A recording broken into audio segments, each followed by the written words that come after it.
Notre poster traite des sciences participatives qui sont une méthode de collecte de données s'appuyant sur la population, c'est-à-dire que chacun peut rentrer ses propres observations et qui existe depuis plusieurs dizaines d'années maintenant. Nous allons étudier dans une première partie l'explosion de la quantité de données collectées grâce à cette méthode, puis dans une deuxième partie les nouveaux usages innovants qui s'appuient dessus, notamment au niveau de l'aménagement des territoires. Nous allons donc débuter notre première partie par les différentes méthodes de récolte des données. Nous prenons dans notre cas l'exemple de l'INPN, qui est l'inventaire national du patrimoine naturel, qui à travers son application INPN Espèces permet aux utilisateurs de récolter des données d'observation sur des espèces sauvages qu'ils auraient pu rencontrer, avec ces données qui seront plus tard revues par des professionnels. Donc c'est une plateforme en évolution constante, comme on peut voir avec la figure 1, où l'on voit qu'entre 2022 et 2023, les nombres d'observations a carrément doublé.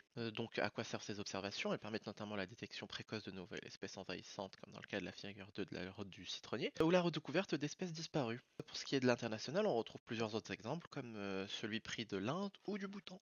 Dans cette deuxième partie qui traite des méthodes d'aménagement participatif, nous allons d'abord évoquer la situation à Paris, où près de 70% des effectifs de moineaux ont disparu à cause d'une perte de leur habitat liée au ravalement de façades. Alors le problème à Paris, c'est que la plupart des bâtiments sont privés, et donc la mairie a fait appel à la population pour installer des nichoirs à leurs fenêtres. Donc on peut voir sur la figure 4 en jaune les nichoirs installés directement par la ville de Paris et en bleu les nichoirs distribués à la population. Donc ça montre bien que les aménagements pour favoriser la biodiversité ont été facilités et qu'ils ont pu être installés à une plus grande ampleur. On peut aussi prendre l'exemple du programme Nestwatch où des nichoirs sont également distribués et dans lequel les participants relèvent les espèces occupant leur nichoir. La figure 5 montre que les participants formés durant ce programme sont plus susceptibles d'agir directement contre les espèces invasives occupant leur nichoir. Il leur est donc possible de réagir plus rapidement et de réaliser un suivi plus régulier des populations.